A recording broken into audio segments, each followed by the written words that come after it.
She made a phone call and within 7 minutes, everything unraveled. I was out on the lake that sits peacefully in the middle of my ranch, floating in the houseboat I built myself, enjoying the quiet. It was all mine, my lake, my land, my rules. Then, out of nowhere, the president of the local HOA came storming up, screaming like the apocalypse had just landed. She called the cops and started yelling that I was destroying the neighborhood all because I had a boat on the lake I personally own. But here's where the story flips. While she was off yelling into her phone, trying to convince the cops to arrest me, I was calmly putting into motion a plan I had been developing for 2 decades. It took just 7 minutes to change everything. Where are you watching from? Because I swear to you, every word of what you're about to hear is true, and it's going to blow your mind. I'm Jake Morrison. I'm 42 years old and work as a landscape architect, at least I used to. About 3 years ago,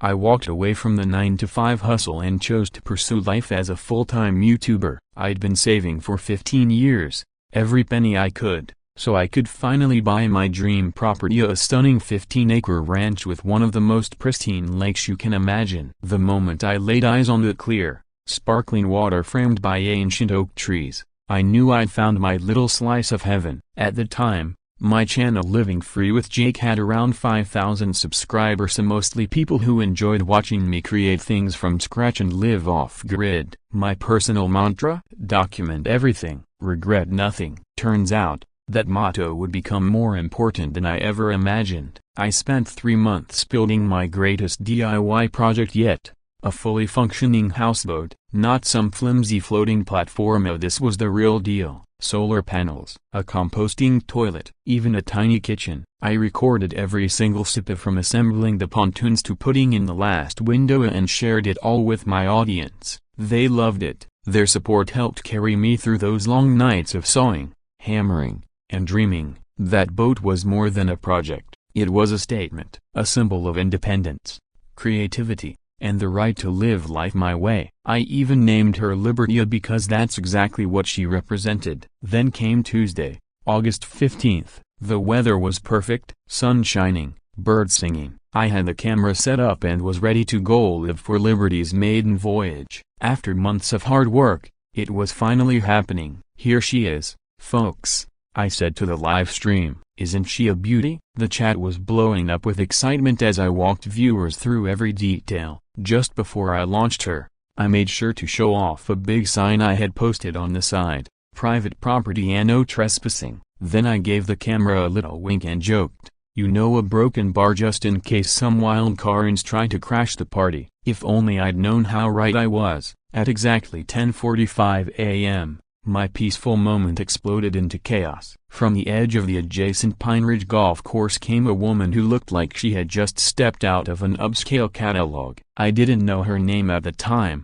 but I'd soon learn it was Victoria Sterling. She looked to be in her mid-60s, with immaculately styled silver hair, a crisp designer golf outfit, and an attitude that screamed entitlement. 5 other people trailed behind her in formation, all wearing matching HOA board member name tags. It was like watching some deranged royal court arrive to pass judgment. One of them was snapping photos with a high-end camera, another was frantically scribbling notes on a clipboard. "Turn off that camera now," Victoria bellowed, her face reddening. "This floating junk heap is ruining the $1 million view from our golf course. Do you even understand what this is doing to our property values?" I kept calm, mostly because I knew I was still streaming and every second was being recorded. "Well, good morning to you, too," I said politely. "My name's Jake, and this is my private lake, on my private land." What exactly seems to be the problem? That set her off even more. She tightened her grip on her golf club and stepped closer,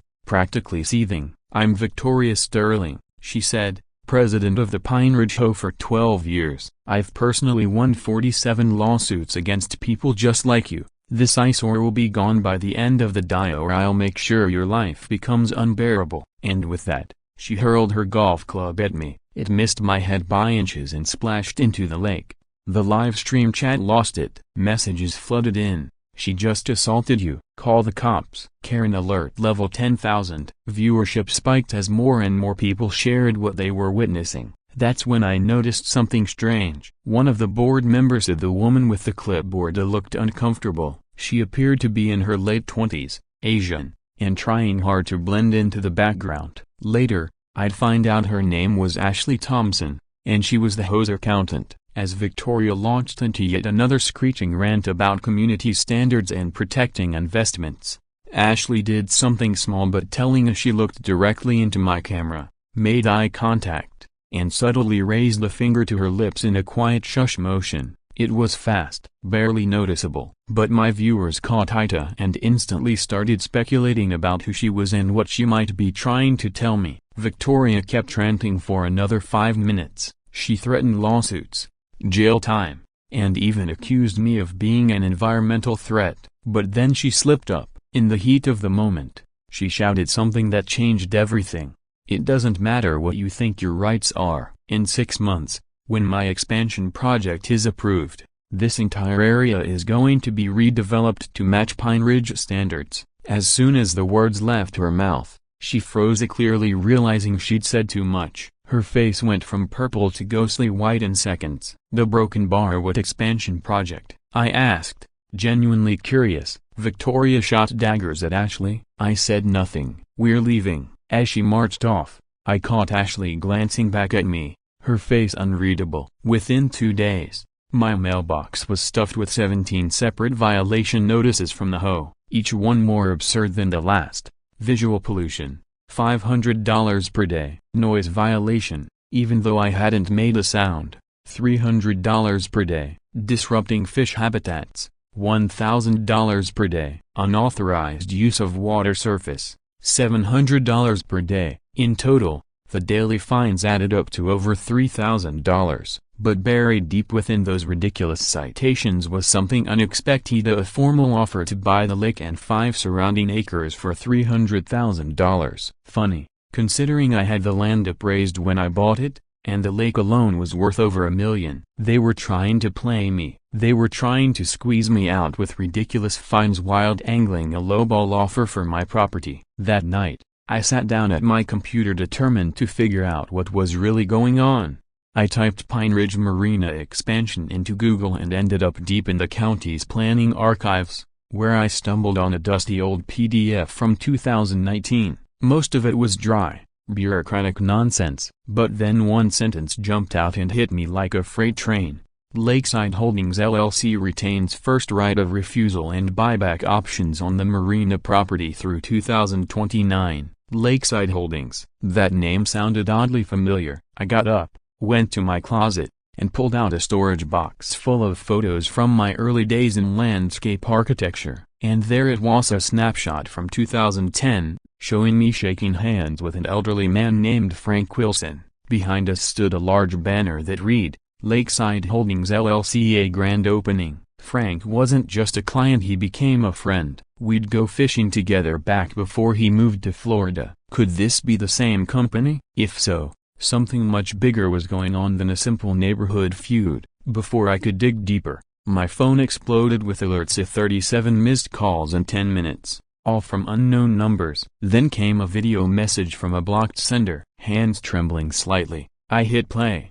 The video was grainy, clearly recorded in secret, but the audio came through crystal clear. It showed Victoria in what looked like an office, speaking coldly on the phone, her voice calm and calculating, nothing like the screaming banshee from earlier. Jake Morrison has no idea who he's messing with, she said icily. Call Tommy. Tell him to bring the tools tonight. We're going to. The video cut off abruptly. My blood turned to ice. Who was Tommy? What tools? What did they plan to do to me that night? I immediately contacted the police and reported the threat, saved multiple backups of the video, and spent the rest of the night wide awake, watching my security system like a hawk. Out on the water, my beautiful houseboat drifted quietly under the moonlight.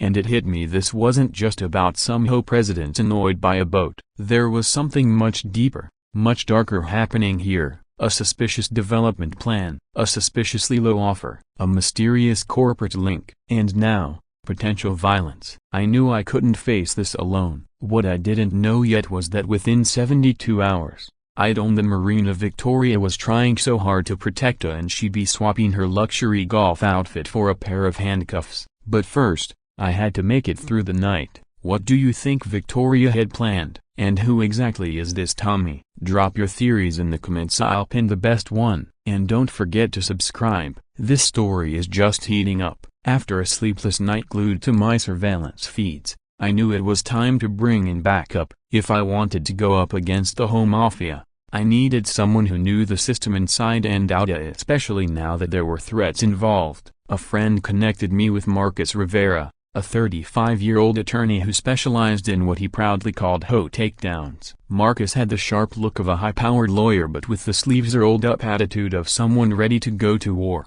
His office walls were cluttered with news clippings from legal battles he'd won, and Victoria Sterling's name showed up more than once. "So, you're the newest victim of Pine Ridge HOA," Marcus said, leaning back with a half-smile. "Or should I say a broken bar? Victoria Sterling's latest obsession? You know her?" I asked, though it was already obvious from his reaction. Without saying a word, Marcus pulled out a hefty folder labeled Sterling, V, and dropped it on his desk with a heavy thud. "Oh, I know her," he said. "Some folks call her the HOA president. I call her the HOA witch." He opened the file and began flipping through page after page. "Last year, she pushed a retired teacher into bankruptcy because his curtains were beige instead of cream. He lost his home. She filmed him packing up and posted it online as a warning to everyone else. She's wrecked at least 23 families that I know of." We went through pages of complaints, lawsuits, and even police reports. But when Marcus studied the fines Victoria had sent me, his tone shifted. "These citations, a broken bar, they're rushed, sloppy. That's not like her. She's usually very strategic when she picks someone apart." He paused, looking at me carefully. "The question is, why is she in such a hurry to get rid of you?" Just as he said that, my phone buzzed. A text message from an unknown number popped up on the screen. "Rosewood Cafe / copyright tomorrow, 8 a.m. Come alone. We need to talk about Victoria." I showed Marcus the message. His eyes lit up. "That could be Ashley Thompson," he said. "The accountant for the HOA. She's been there about 3 years. If she's reaching out to you in secret, this could be big." He glanced down again at the violation notices, then back at me with a more serious expression. "I think this goes deeper than some angry HOA drama. Are you ready to see how far this rabbit hole goes?" I thought of my lake, my houseboat, my simple, peaceful life that had gone completely sideways in just 2 days. "I'm all in," I told him. "Let's bring her down." The next morning, I arrived at Rosewood Cafe / copyright and spotted Ashley Thompson in the back booth, nervously watching the door. She looked exhausted. Up close, I could see the faint tremble in her hands as she gripped her coffee cup. "Thank you for coming," she said in a low voice. "I've been following your channel for a while. You seem like someone who stands up for what's right." Victoria Broken Bar doesn't fight fair. She plays to ruin lives.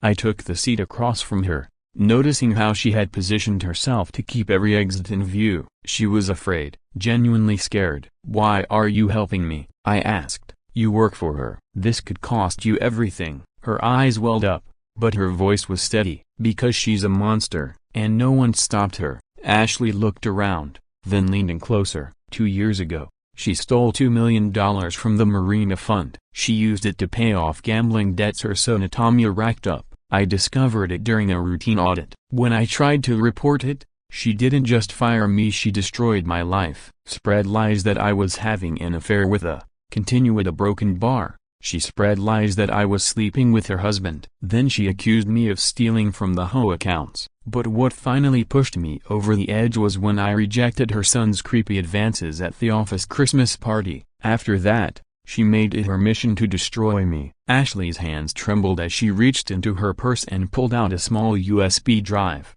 sliding it across the table. "Everything's on here," she whispered. "Financial reports, emails, audio recordings.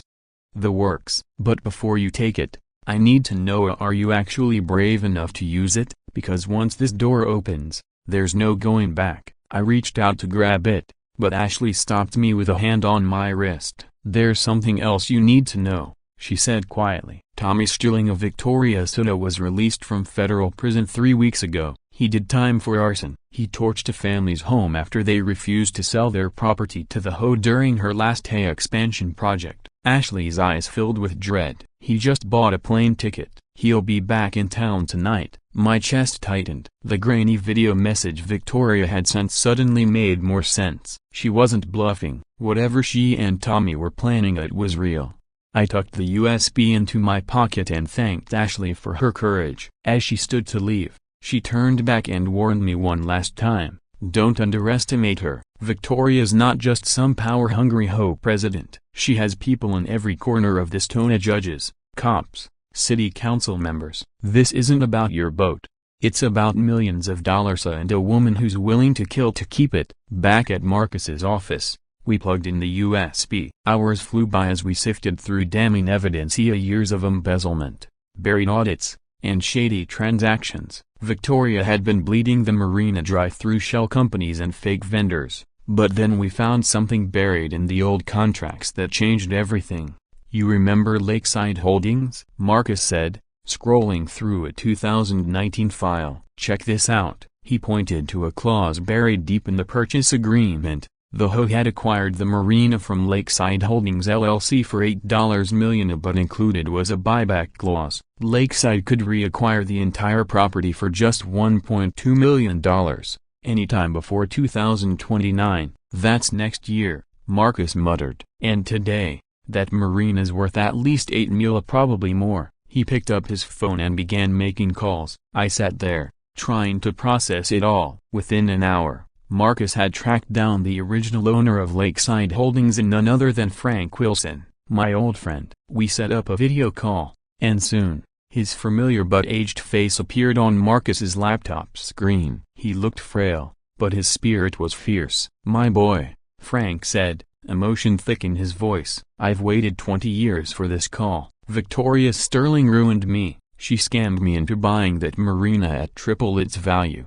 then bribed inspectors to make the property look worthless. I went bankrupt. I had to sell it back to her HOA for scraps, just to afford my medicine. He leaned closer to the camera, but my lawyer slipped a buyback clause into the contract. Ironclad, and Victoria was so eager, she signed it without reading the fine print. He took a long breath. I'm 72 now, living off Social Security in a place I swore I'd never return to in my memories. But if you're willing to take her on, I'll sell you my buyback rights for $500,000. Then you can purchase the Marina for $1.2 million.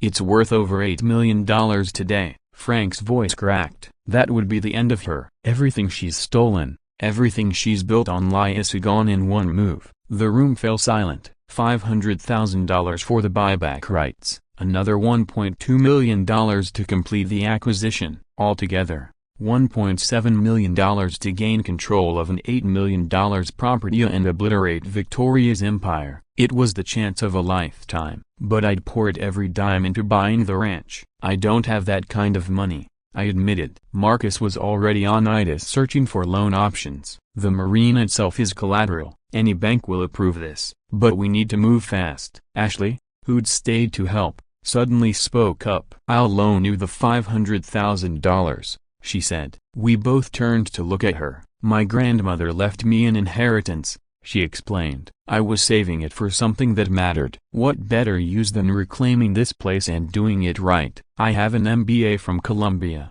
Let me run the Marina, make me CEO or new takeover, and we've got a deal. Everything moved fast after that. Marcus drafted the necessary agreements while laying out the strategy. We need Victoria to slip, he said. She's close. We bait her into overplaying her hand, draw the spotlight, and while she's distracted we strike. Execute the buyback quietly. As if on cue, my phone rang. It was the local police chief. Mr. Morrison, he said stiffly, this is a courtesy call. We've received several complaints about environmental hazards on your property. We'll be conducting a formal inspection tomorrow. I suggest you have your paperwork ready. When I hung up, Marcus smirked. She's getting aggressive. Perfect. Let her think she's winning. Later that day, Ashley met with us one final time before things kicked off. She looked tense. There's something else, she said, glancing around. I overheard Victoria on a call yesterday. She's planning something major for Tuesday. She wants the police to arrest you for environmental terrorism. Says she'll use the media storm to force a public sale of your land. Ashley's voice dropped lower. She's also scheduled a meeting with Golden Dragon Corporation. They want to buy up the entire shoreline and build luxury condos. If Victoria can deliver your lake and the marina together, she earns a 15% commission on a $15 million deal. She was shaking as she continued. And Tommy? He just booked his flight. He's arriving tonight.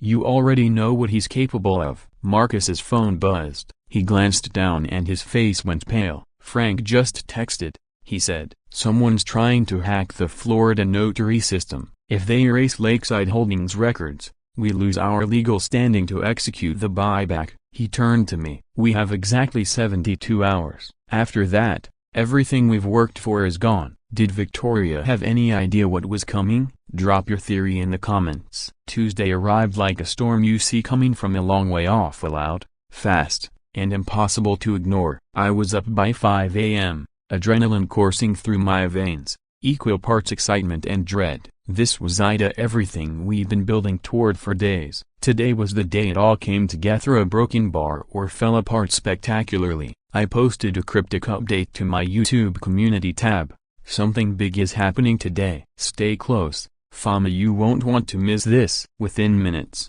my followers were buzzing, tossing out theories about what I might be planning. None of them could have guessed the insanity they were about to witness. A stream live in real time and recorded from 3 separate angles. I set up my main camera on a tripod aimed at the lake, strapped a backup cam to my chest, and made sure my phone was fully juiced for selfie footage. Documentation would be everything. Marcus had laid out the timing to the second. All documents were prepped and ready. The notary in Florida was standing by. Frank was prepped for the call. Ashley had already wired the $500,000 into escrow. Everything was in place. Marcus had said it clearly during our final phone call the night before.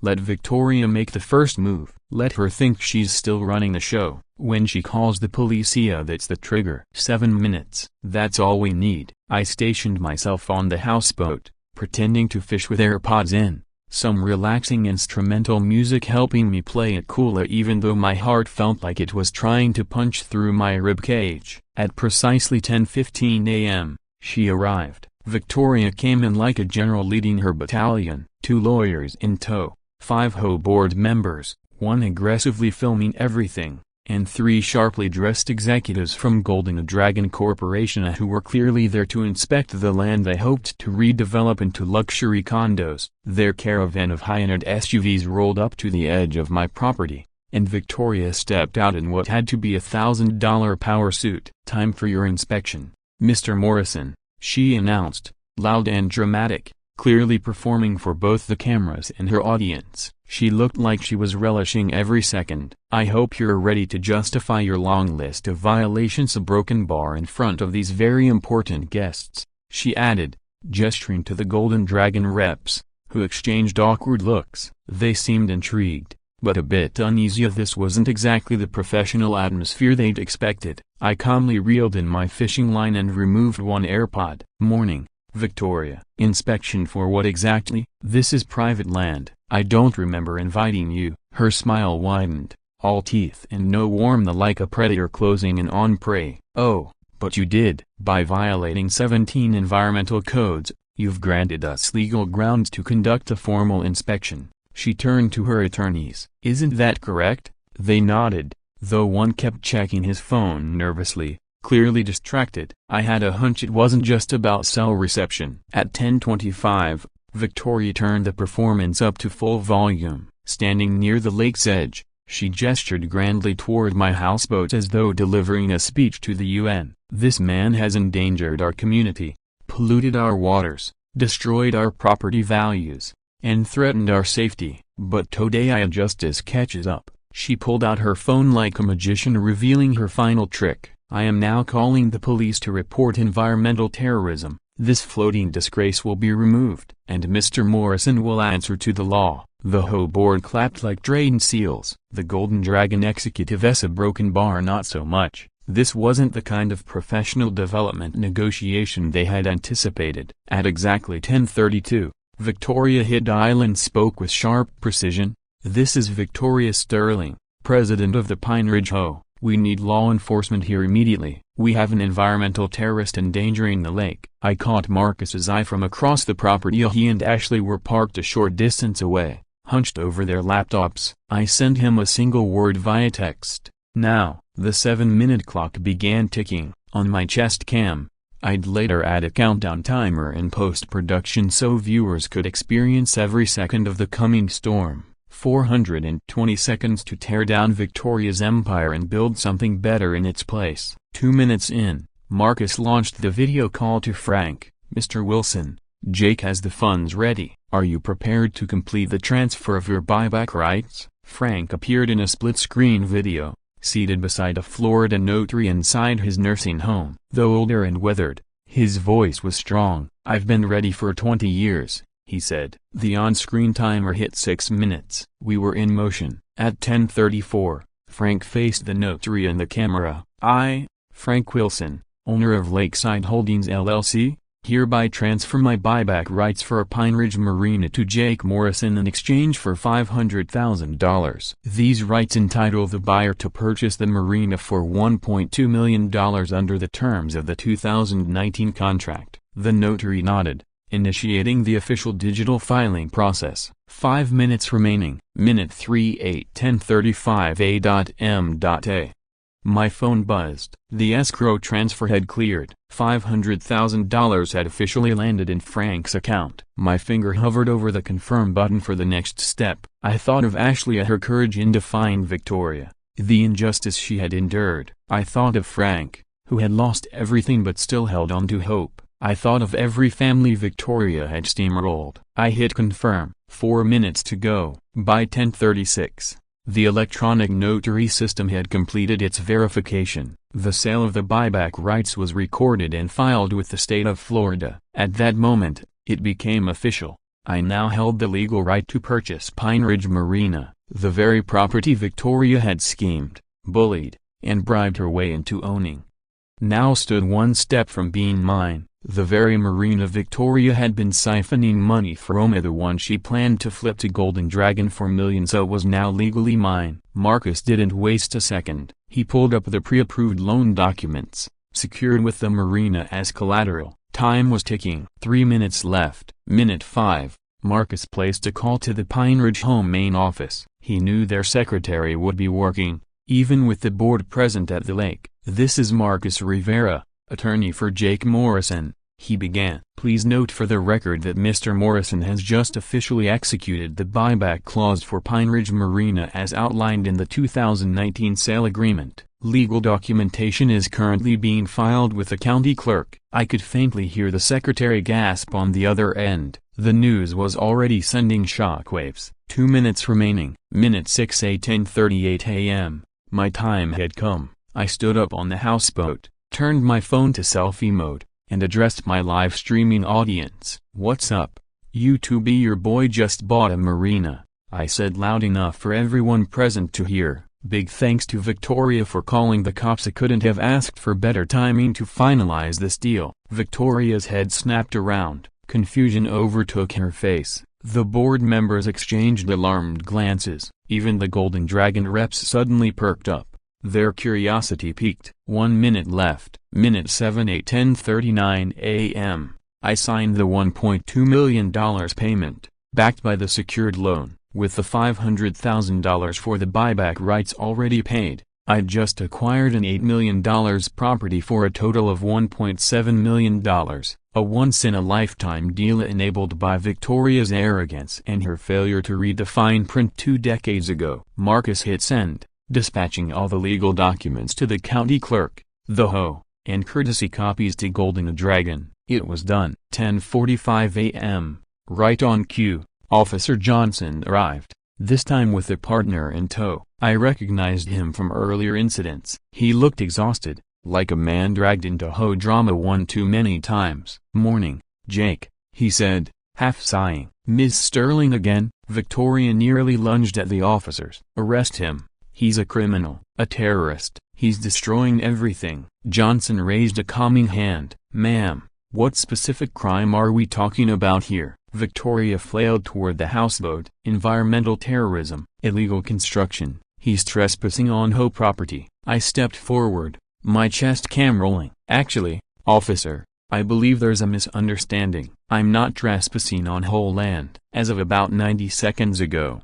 I'm the legal owner of Pine Ridge Marina, which technically makes her the trespasser since I just terminated her management role. The silence that followed was surreal. You could hear the ripples against the hull of my houseboat. Victoria's face shifted wildly in confusion, then disbelief, then rage, then sheer panic. Her hand slipped, her phone tumbled from her fingers and landed in the lake with a dramatic plop. The cameras caught every frame. One of the Golden Dragon execs stepped forward, brow furrowed. Excuse me, did you say you bought the marina? The very same one we're supposed to be purchasing for shoreline redevelopment? Marcus strode in at that moment, a box of documents in hand. That's right, Mr. Morrison has legally acquired the property via contractual buyback clause from the 2019 agreement, fully recorded, irreversible. He paused for effect, then added, and there's more. We'd like to press charges against Victoria Sterling for embezzlement. We have evidence she's misappropriated over $2 million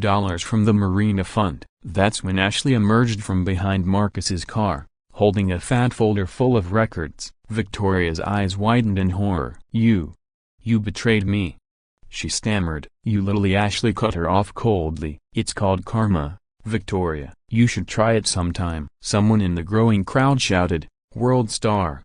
Just as a new clip started to go viral of Victoria's phone sinking into the lake, the HOA board member slowly edged away from her like she was contagious. The Golden Dragon reps frantically dialed phones, likely trying to reach their legal teams. And Victoria broken bar. Well, she stood frozen, mascara streaky. He flipped papers, shuffled, sweated more. Well, a broken bar. He broken bar. You a broken bar. Followed a contract, a legally filed contract, but in a sneaky way, it's just a broken bar. Unfair. Even a few HOA loyalists in the audience sank lower in their seats. Judge Williams looked like she was regretting her entire legal career. Then Marcus stood, cool, composed, confident, like he'd been waiting for this moment his whole life. Your Honor, he began, my client acted entirely within the law. In fact, we're the ones filing charges against Miss Victoria Sterling for embezzlement, fraud, conspiracy to commit arson, systematic harassment, and,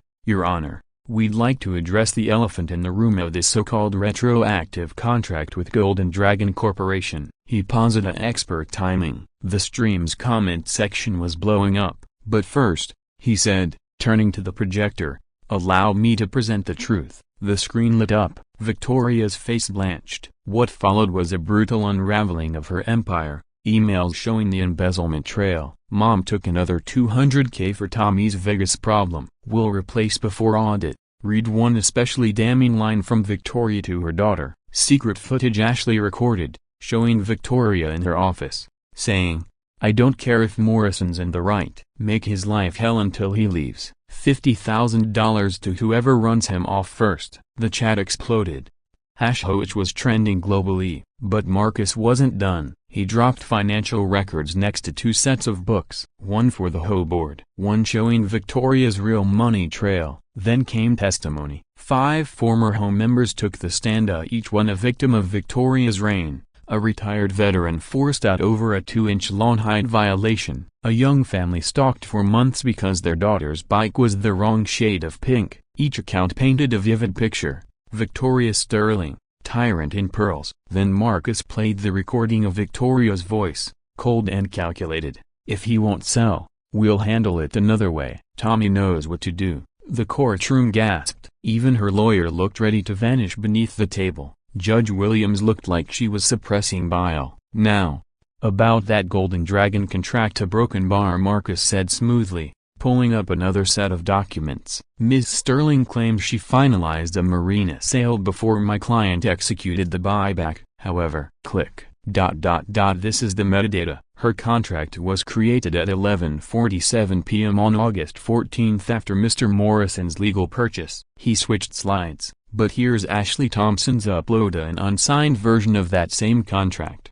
timestamped 3 weeks earlier in the HOA's cloud drive. Ashley took the stand again, calm, controlled. I documented everything. She was planning to backdate it. I wanted a record in case she tried something illegal. Then came the killing blow. The lead negotiator from Golden Dragon, subpoenaed to testify, confirmed it. There was no signed agreement, only verbal discussions. Once we learned Mr. Morrison had legally acquired the Marina, we cut all ties with Miss Sterling. We don't do business with fraudsters. Victoria's attorney stood up, clearly out of ammo. My client, a broken bar, was under severe emotional distress. Her judgmental, but she cut him off. Victoria snapped, "I'm the president," she screamed, leaping to her feet. "I ran that place for 12 years. Yes.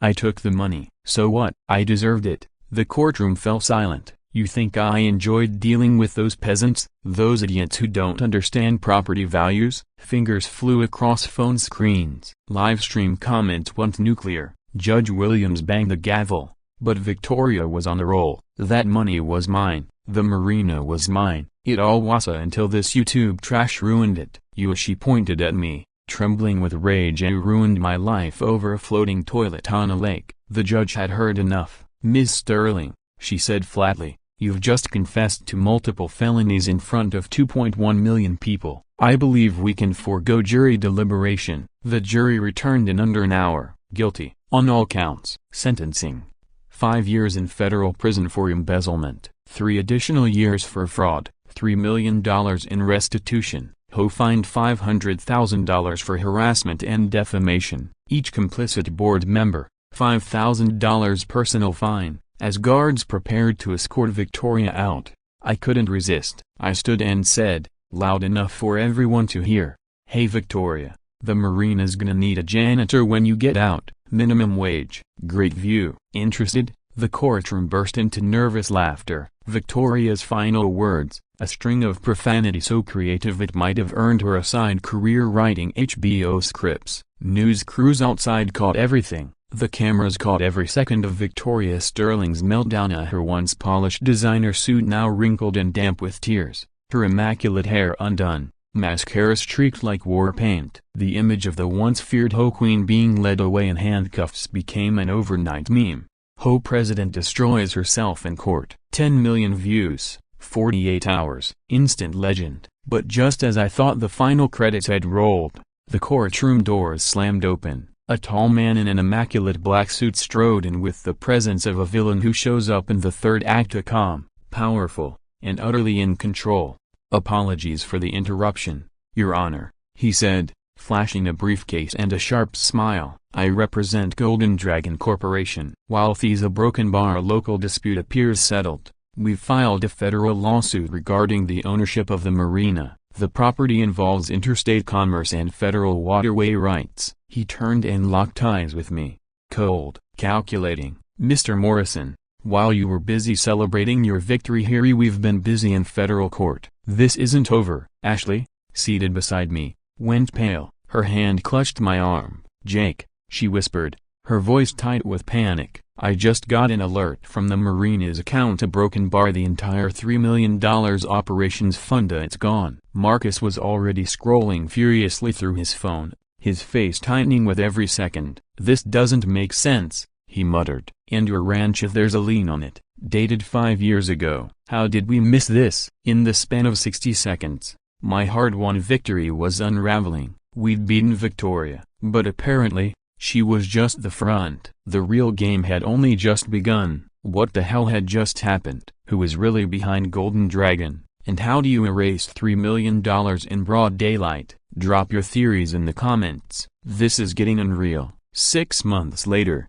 the storm had passed, or at least, retreated for now. I stood on the deck of my newly upgraded houseboat, no longer a scrappy floating home, but a modern, solar-powered waterfront palace. The sunset blazed across the lake in golds and crimson, and over 100,000 live viewers tuned in as I went live. "What's up, YouTube fam?" I grinned into the camera. "Can you believe it's been 6 months since we took down the HOA witch? Let me show you what we built from the ashes of her empire." I slowly panned the camera, revealing a Marina transformed, Families dined at the new floating restaurant. Couples boarded our popular sunset cruise boats. Children laughed as they learned to paddleboard in the safe zones Ashley had designed. Under her leadership as CEO, we'd increased revenue by 400%. She launched floating luxury Airbnb rentals, booked solid for the next year. Our monthly festival with food trucks, live music, and jet ski stunt shows were now the biggest attraction in the region. Lake Freedom Marina, formerly a symbol of corruption, had become a statewide sensation,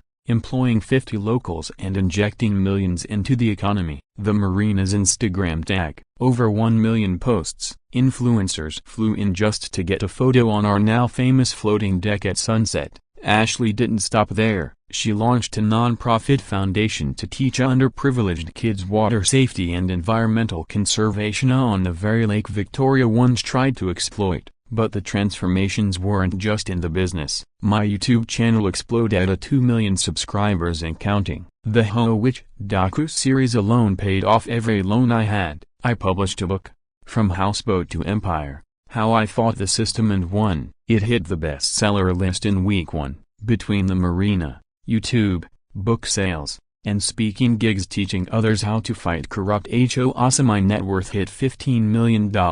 But I stayed on the water, even after upgrading Liberty into a $500,000 floating mansion with every modern luxury. I never left. This was freedom. This was home. As for Ashley, her rise was legendary. From terrified accountant to Forbes 30 Under 30 CEO, she became the heart of our movement, transparent, empowering, and focused on community instead of control. She and Marcus, my attorney, fell in love during the fight. Their wedding took place right on the marina's main dock, with Frank Wilson officiating and half our YouTube community watching the live stream. Together, Ashley and Marcus launched a national legal aid foundation for HOA abuse victims, helping families across the country stand up to corruption. And Ashley, she wasn't done yet. Want the final chapter? What Ashley really uncovered about Golden Dragon, a broken bar, what was hidden in those old offshore accounts, a broken bar, and why the marina might still be the center of something much bigger than we ever imagined. Ashley's expansion was nothing short of visionary. Her chain of floating cafe copyrights are now stretching across 5 lakes in neighboring state. Tessa offered the same welcoming atmosphere and thoughtful community-focused design that had made our marina a beacon of hope.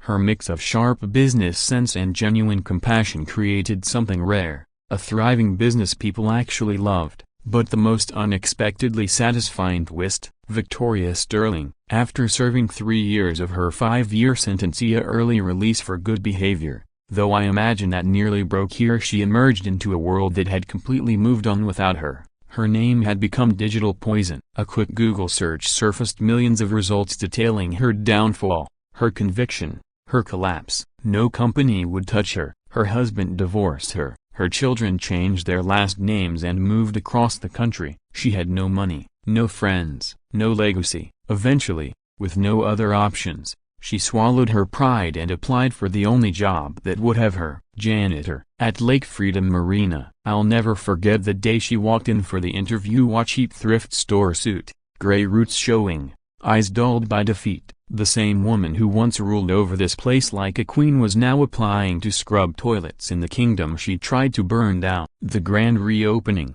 held 6 months after the trial, was emotional. We flew in Frank Wilson from Florida, gave him the best hotel suite in town, and made him the guest of honor. When he stepped onto the stage, the crowd of 500 fell silent.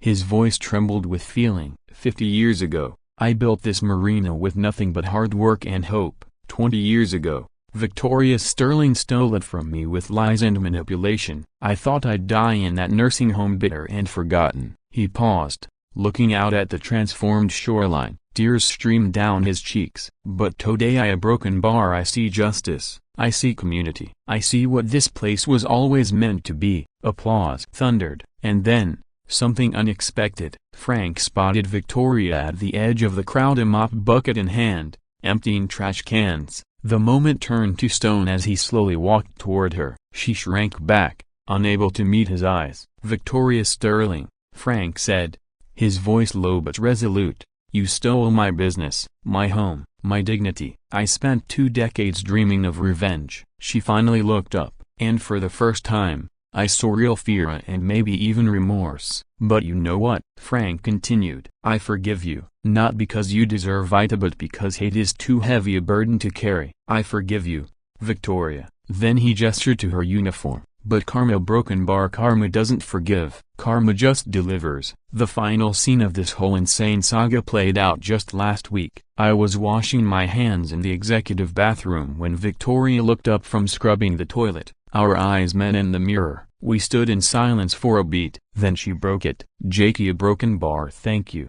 I turned, confused. For what? She gestured vaguely around her. For not letting me die in prison. For giving me a job when no one else would. For showing mercy, a broken bar, when I never showed you any. I studied her. This woman had tried to destroy my life. Stolen millions. Broken families. Everyone deserves a second chance, I said. Then, I pointed to the red blinking light of the security camera. But remember, I'm always recording, always watching, always ready. As I walked out, I heard her return to scrubbing. I couldn't help but reflect on the journey, from DIY houseboat dreamer to owner of a multi-million-dollar marina, from corrupt HOA tyrant to minimum-wage janitor, from victims of broken bar to victors. The universe really does have a way of balancing the scales, and sometimes if you wait long enough you get to see karma at work in all its perfect, poetic glory. I fired up another livestream that night and told my viewers what I'll tell you now. Never let anyone make you feel small for living life on your terms.